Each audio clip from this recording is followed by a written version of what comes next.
Hello friends, welcome to my YouTube channel. My name is Nancy और आज की video में हम पढ़ने वाले हैं एनसीईआरटी के नए सिलेबस से हमारा फर्स्ट चैप्टर ऑफ ज्योग्राफी, जो कि है ज्योग्राफिकल डाइवर्सिटी ऑफ इंडिया। ठीक है, so let us start reading the chapter. To us, by its very geography, the country India appears to be quite distinct from other countries, and that itself gives a certain national character. Sir Aurobindo की ये statement है जिसमें वो कह रहे हैं कि India एक ऐसी कंट्री है जिसकी ज्योग्राफी इसे बाकी कंट्रीज से काफ़ी अलग बनाती हैं और एक इसे स्पेशल, एक सर्टेन नेशनल कैरेक्टर प्रोवाइड करती हैं। ठीक है, इसके बाद हमें एक पिक्चर दिखाई गई है चैप्टर 1 की बिगिनिंग में, जो कि है जॉग फॉल, जो कि कर्नाटका में है। ठीक है, और यहाँ पर जो पानी है ये प्लेट्यू से नीचे की तरफ गिरता है, एक वाटरफॉल बनता है और इस वाटरफॉल का यूज़ किया जाता है हाइड्रो इलेक्ट्रिसिटी को जनरेट करने के लिए। हाइड्रो मीन्स होता है पानी, वाटर, और इसके थ्रू क्या है, टरबाइंस चलाए जाते हैं जिससे इलेक्ट्रिसिटी जनरेट होती है। अगर इसकी जो फॉल है इसकी हाइट पूछी जाए तो कितनी ऊंचाई से पानी गिरता है, तो 830 फीट की ऊंचाई से या 253 मीटर्स की ऊंचाई से जो है ये पानी नीचे की तरफ गिरता है और इससे इलेक्ट्रिसिटी जनरेट की जाती है। अब यहाँ पर है कि बिग क्वेश्चंस, यानी कि the big question that are going to be discussed in this chapter, कि what are the some key geographical features of India, how does India's geographical diversity affect our lifes. ठीक है, यानी कि इन दोनों question का अगर आंसर चाहिए तो हमें इस चैप्टर को डिटेल से रीड करना पड़ेगा। सो in 1984, Rakesh Sharma, the first Indian astronaut to go into space, spoke with the Prime Minister of India, Indira Gandhi, and when she asked him, how does India look from the space, he replied, सारे जहाँ से अच्छा। ठीक है, तो इन 1984 जब राकेश शर्मा, जो कि भारत के प्रथम एस्ट्रोनॉट थे, अंतरिक्ष यात्री थे, जो स्पेस में गए थे, और जब उनकी बात देश की प्राइम मिनिस्टर इंदिरा गांधी से हुई थी और इंदिरा गांधी ने उनसे पूछा था कि हमारा इंडिया स्पेस से कैसा दिखाई देता है, तो उन्होंने कहा था सारे जहां से अच्छा, यानी कि सारे जहां से अच्छा हिंदुस्तान हमारा। और ये टाइटल भी एक पोएम का जिसे मोहम्मद इकबाल ने लिखा था, ठीक है, in 20th century. Let's explore. Look at the map of India at the end of this book. What are you able to observe? Recall lesson on different type of landforms, mountain, plains, and plateau. Which landforms can you identify on the map? What do the different colors on the map means? Hint: the legend on the map shows the height of each area.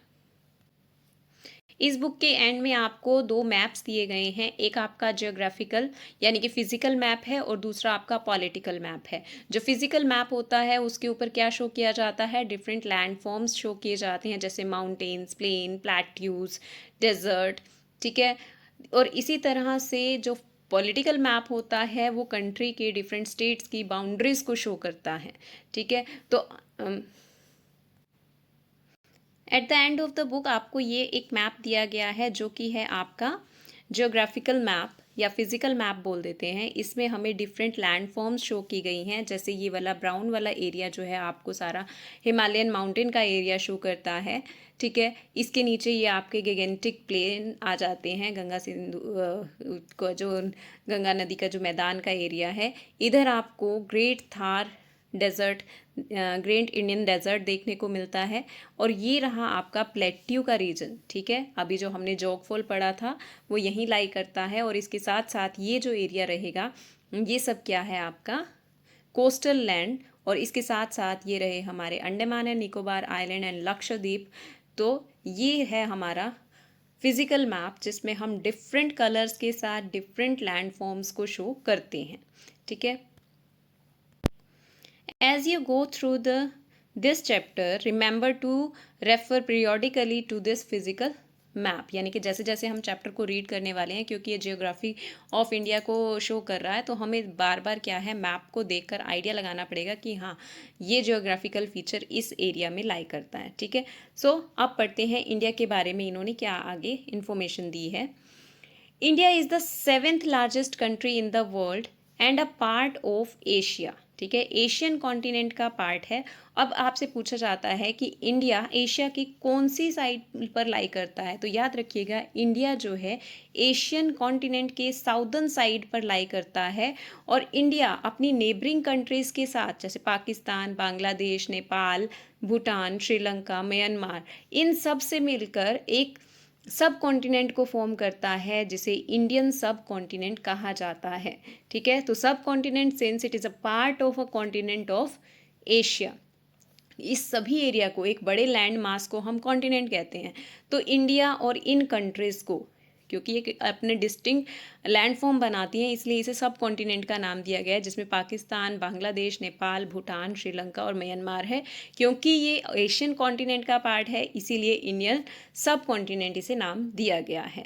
Often for the purpose of discussion we prefer 5 regions. अब 5 zone यानी कि 5 physical divisions कौन सी हैं India की। सबसे पहले है the great mountain zone, the plains of Ganga and Indus, the desert region, the southern peninsula and the islands of India. ठीक है, तो यानी कि इंडिया को 5 रीजन्स में डिवाइड किया गया है अकॉर्डिंग टू जियोग्राफी, जिसमें सबसे पहले आते हैं हमारे ग्रेट माउंटेन जो कि रहेंगे नॉर्थ में, प्लेन्स ऑफ इंडिया वो रहेंगे गंगा सिंधु का जो मैदान रहेगा। फिर इसके बाद आता है डेजर्ट एरिया जो राजस्थान और गुजरात का कुछ एरिया रहेगा। उसके बाद साउदर्न पेनिसुला, पेनिसुला होता है जो ट्रायंगुलर पार्ट है हमारे इंडिया का जो नीचे की तरफ है। और इसके अलावा आइलैंड्स, आइलैंड्स होते हैं जो चारों तरफ से पानी से घिरे होते हैं। ठीक है, तो इंडिया के अंडमान निकोबार एंड लक्षद्वीप आइलैंड्स रहेंगे। ठीक है, in this chapter we will fly over these zones and providing you with the bird's eye view of these features and offering glimpses of what things look like in close at some of these places.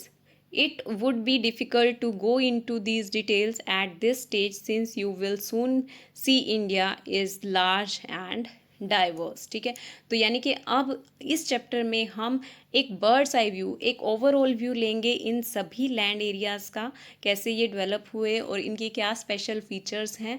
So let us read what the other things this chapter talks about.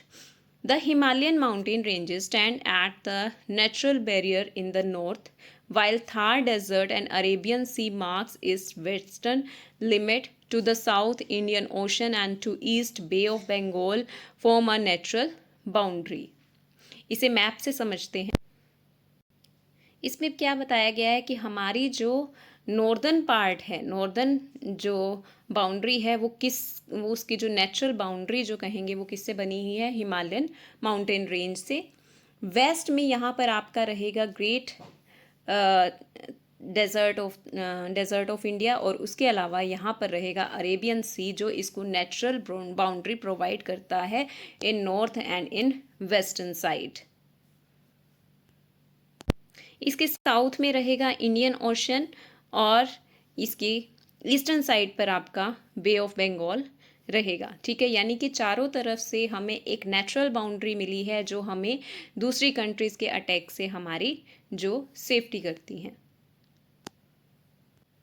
These geographical features create a separation between India and the rest of the continent and have played a crucial role in shaping India's climate and culture and history. ठीक है, तो ये geographical feature जो हैं India को बाकी के continent से सेपरेट करते हैं। यानी कि अगर नॉर्थ की बात की जाए तो हिमालय जो है हमें चाइना और बाकी कंट्रीज से अलग करता है, और नीचे से अगर हमें साउथ से बात की जाए तो जो समुद्र है वो हमें दूसरी कंट्री से अलग करता है। और इसी वजह से ये सब जो हैं फीचर्स हमारे जो क्लाइमेट को, कल्चर को और हिस्ट्री को स्टार्टिंग से ही अफेक्ट करते रहे हैं। Let's explore. Do you recall your lessons on latitudes and longitudes? Look at the map. Can you read approximately the latitudes and longitude where India lies?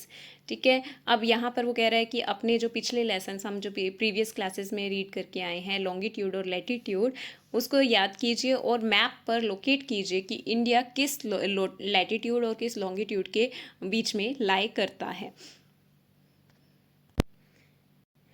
India जो है अगर उसका लॉन्गिट्यूडनल एक्सटेंट पूछा जाए तो वो रहेगा हमारा 37 डिग्री 6 मिनट्स नॉर्थ से लेकर 8 डिग्री 4 मिनट्स नॉर्थ तक, ठीक है। यानी कि 8 degree 4 minute north to 37 degree 6 minutes north. और इसी तरह से हमारा जो वेस्ट टू ईस्ट हमारा जो लेटिट्यूडनल एक्सटेंड रहेगा वो रहेगा 68 degree 7 minute east to 97 degree 25 minutes east. क्योंकि इंडिया नॉर्दर्न हेमिस्फीयर में लाई करता है, इसीलिए इसके लॉन्गिट्यूडनल एक्सटेंड के साथ नॉर्थ लिखा जाता है। और क्योंकि इंडिया ईस्टर्न हेमिस्फीयर में लाई करता है, इसीलिए इसके लेटिट्यूडनल एक्सटेंड के साथ ईस्ट लिखा जाता है, ठीक है। Let's now journey together from Himalayas to the islands in the Indian Ocean and onwards to the east of India. The diverse colors of on the map already give you a sense of geographical diversity. Familiarize yourself with the legend on the map and the different colors indicate the altitude. ठीक है, अब हम एक साथ इस chapter के through Himalaya से लेकर आइलैंड्स तक, इंडियन ओशन तक, east to west, north to south, पूरे इंडिया के डाइवर्स कलर को समझते हुए एक एक पॉइंट को समझने की कोशिश करेंगे। सबसे पहले हम पढ़ने वाले हैं हिमालयस के बारे में, ठीक है। Look at the length of Himalayan mountain range on the map. अगर हिमालयन माउंटेन रेंज, क्योंकि वो क्या है, एक नॉर्थ में एक पूरी बाउंड्री क्रिएट करता है, और अगर इसकी लेंथ पूछी जाए तो हिमालयन की जो माउंटेन रेंज है वो लगभग 2500 किलोमीटर तक फैले हुए हैं, ठीक है। लगभग 2500 किलोमीटर में फैले हुए हैं। और लगभग अगर भारत में पूछा जाए तो 2400 किलोमीटर के लगभग इंडिया में हिमालयन माउंटेन रेंज का एक्सटेंड है, ठीक है। It is like a massive wall, एक पूरी वॉल की तरह है। और ये वॉल जो है इतनी लंबी है, तो इसके साथ साथ इसकी कुछ चौड़ाई भी है। कई जगह जो हिमालयन माउंटेन रेंज है वो बहुत चौड़ी है, ठीक है, और कई जगह यह ज़्यादा चौड़ी नहीं रहती। तो अप्रॉक्सीमेटली अगर इसकी ब्रेड्थ पूछी जाए, विड्थ पूछी जाए, तो that will be 400 kilometre to 150 kilometre to 400 kilometre इसकी वेड्थ रहेगी, ठीक है, चौड़ाई रहेगी। और इसके साथ साथ एक क्वेश्चन यहाँ से पूछा जाता है कि हिमालय की सबसे ऊंची चोटी कौन सी है। अगर हिमालयन माउंटेन रेंज की आपसे सबसे ऊंची चोटी पूछा जाए ओवरऑल, तो कहा जाएगा कि माउंट एवरेस्ट जो है हिमालय की सबसे ऊंची चोटी है। और उसके बाद अगर सेकेंड नंबर पर पूछा जाए तो सेकेंड लार्जेस्ट रहेगी K2 शिखर, ठीक है, जो कि पाक और चाइना में। और जो माउंट एवरेस्ट है वो इंडिया में लाई नहीं करता, वो लाई करता है नेपाल में, जिसकी ऊंचाई रहती है 8848.86 मीटर्स। और K2 की ऊंचाई अगर पूछी जाए तो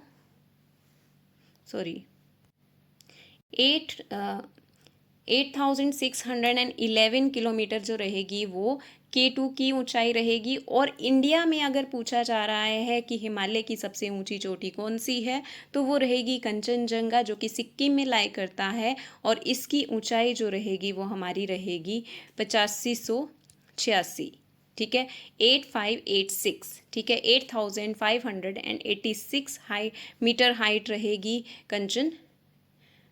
कंचनजंगा की। Let's remember, the Himalayan seems to touch the sky. In fact, many of its peaks are over 8,000 meters in height and are together called 8,000ers, ठीक है। 8,000ers क्यों बोला जाता है, क्योंकि जो अप्रॉक्सीमेट जो इनकी हाइट कही जाएगी वो 8,000 मीटर्स रहेगी। और अभी हमने पढ़ा जो सबसे ऊंची चोटी है हिमालयन माउंटेन रेंज की वो माउंट एवरेस्ट रहेगी, जो 8,848 मीटर रहेगी, इट्स मीटर, ठीक है। उसके अलावा इंडिया में सबसे जो ऊंची चोटी कही जाएगी वो कंचनजंगा कही जाएगी, जिसकी ऊंचाई रहेगी 8586 मीटर्स, ठीक है। This mountain range stretches across 6 countries in Asia, India, Nepal, Bhutan, China, Pakistan and Afghanistan.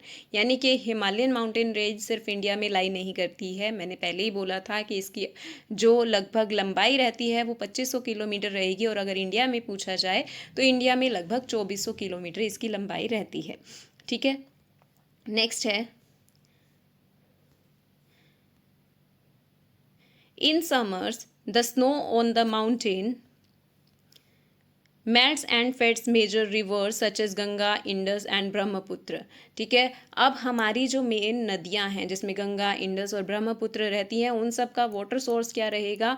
जो इसकी इन माउंटेन्स पर जमी हुई बर्फ़ जब पिघलती है तो ये हमारी नदियों के लिए पानी का स्रोत बनती हैं। ठीक है, these rivers and their tributary provide water to drinking for drinking, farming, industrial use, connecting with the lives of hundreds of and millions of people. Hence, Himalayas are sometimes called the water tower of Asia. What is called the water tower of Asia? Himalayas are sometimes called the water towers of India. Next है, Himalayas are also important in many cultures and belief systems. Mountains themselves considered sacred. Temples and monasteries have been built within them, attracting monks, spiritual seekers from around the world who come to pray and meditate. अब जो Himalayan mountain है या mountain range जो होती है, जो हिमालय या पर्वतों वाला एरिया होता है, वो वैसे भी कल्चर से बिलोंग करता है और बहुत सी उसके साथ रिलीजियस बिलीव्स जुड़ी होती हैं, क्योंकि बहुत शांत एरिया माना जाता है। जो स्पिरिचुअल सीकर्स हैं या मॉन्क्स हैं, जो सन्यासी हैं, वो यहाँ पर जाकर क्या करते हैं? प्रे करते हैं और तपस्या करते हैं, मेडिटेशन करते हैं। Don't miss out Bhagirathi river, a major tributary of Ganga, originates from Gomukh. Bhagirathi river जो कहाँ से ओरिजिनेट होती है? गोमुख से ओरिजिनेट होती है। ठीक है, इन उत्तराखंड के गोमुख से ओरिजिनेट होने वाली रिवर है Bhagirathi. of Gangotri Glacier. The glacier is one of the largest in Indian Himalayas. It is considered sacred and attracts many pilgrims. Gomukh is also a popular trekking destination. Next time you see the Ganga, remember its journey begin there. ठीक है, जब भी आप आगे से गंगा के बारे में सुनोगे तो आपको माइंड में क्या आना चाहिए कि गंगोत्री ग्लेशियर से ये स्टार्ट होती है। अब यहाँ पर एक बहुत इंपॉर्टेंट पॉइंट डिस्कस किया गया है जिसमें बताया गया है how the Himalayas were formed, कि हिमालय किस तरह से बने थे। ठीक है, अब जैसा कि आपको पता है कि लॉन्ग अगो हमारी जो अर्थ थी, ठीक है, एक मतलब जो प्रेजेंट में है कि डिफरेंट कॉन्टिनेंट्स हैं, ऐसा कुछ नहीं था। स्टार्टिंग में जब अर्थ बनी थी तो पूरी अर्थ पर एक बड़ा लैंड मास था और उस लैंड मास के चारों ओर क्या था? पानी था। ठीक है, धीरे धीरे क्या हुआ? ये लैंड मास दो हिस्सों में टूट गया। जो ऊपर वाला यानी कि नॉर्थ साइड में जो हिस्सा रहा उसे यूरेशिया बोला गया और जो नीचे वाला हिस्सा था उसे गोंडवाना लैंड बोला गया। अब यहाँ पर पॉइंट क्या याद रखना है कि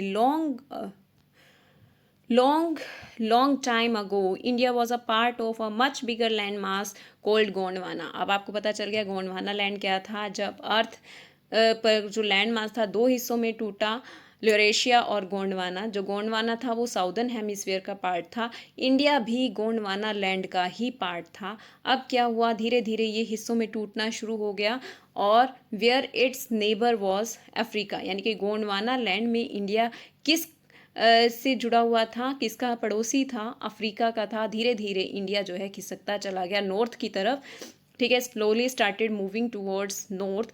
about 50 million years ago it reach the land mass of Eurasia and collided with it. ठीक है, धीरे धीरे खिसकता खिसकता कहाँ पर जाकर टकराया? ये यूरेशियन प्लेट से टकराया और यूरेशियन प्लेट से जहाँ पर ये टकराया था वहाँ पर जो लैंड है वो फोल्ड होने लग गया और फोल्डेड माउंटेन की तरह यहाँ से माउंटेन रेंजेस फॉर्म होना शुरू हो गई। ठीक है, यानी कि as India pushed against Eurasia the land between them crumpled and rose up just like carpet wrinkles when you push it. That's how mighty Himalaya mountains were formed. तो इस तरह से माउंटेन्स फॉर्म हुए, यानी कि जब एक लैंड मास दूसरे लैंड मास से टकराया तो यहाँ पर ये फोल्ड होकर यहाँ पर क्या हुआ? माउंटेन्स का निर्माण होना शुरू हो गया।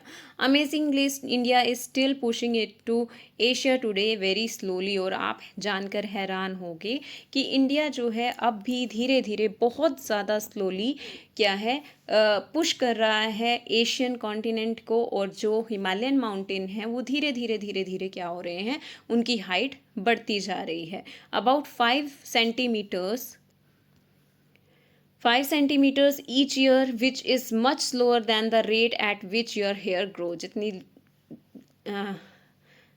तेज़ी से आपके बाल ग्रो करते हैं उससे भी बहुत ज़्यादा स्लो स्पीड से क्या है, हमारा जो इंडिया है वो नॉर्थ की तरफ मूव कर रहा है. और it means the Himalaya are still growing taller just a tiny bit each year, about 5 millimeters, but over a millennium it adds 5 meters.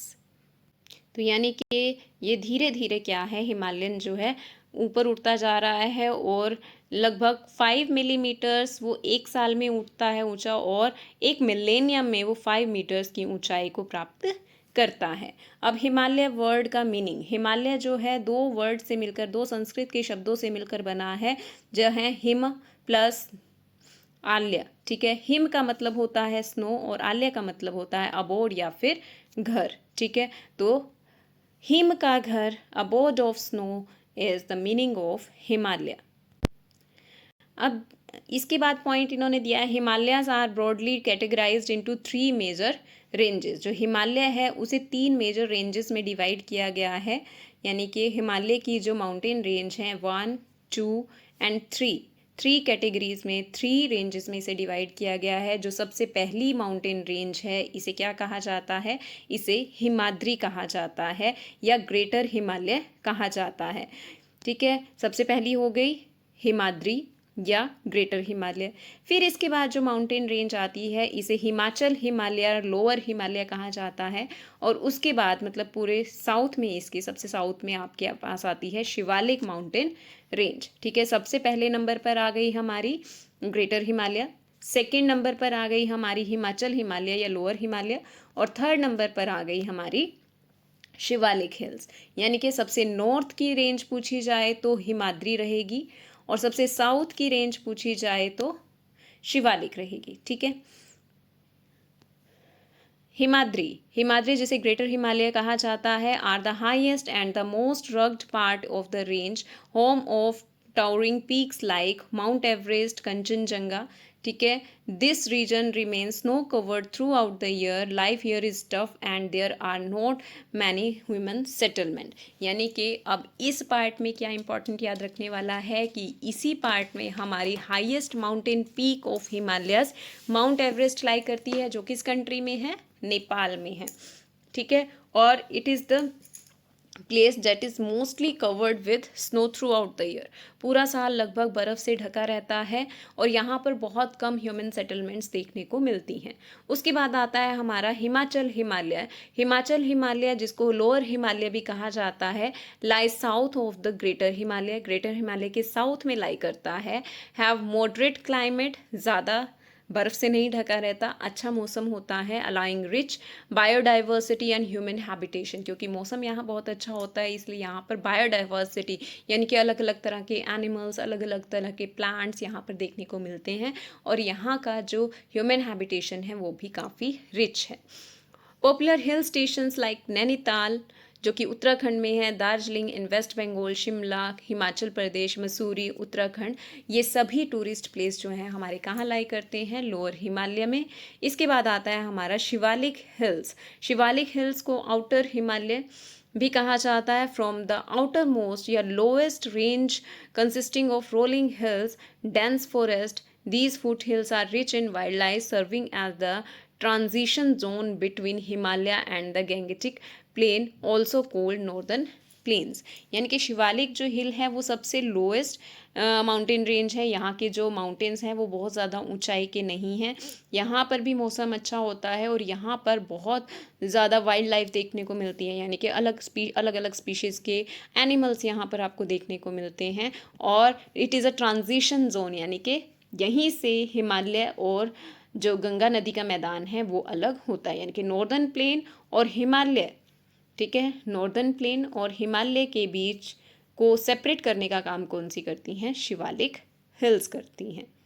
Next point है कि traditional house construction method in the western Himalaya region is known as Kathkuni और Dhajji Devari style of houses. It is a combination of locally available stone and wood is used, which not only keeps the house warm but also resist damage in mild earthquake. और यहाँ के घर जो हैं उन्हें कथकुनी या फिर दीवारी स्टाइल के हाउसेस कहा जाता है, जो कि पत्थर से और लकड़ी से मिलकर बनाए जाते हैं और इस तरह से बनाए जाते हैं कि अगर अर्थक्वेक आता है तो इन घरों को कोई नुकसान नहीं होता।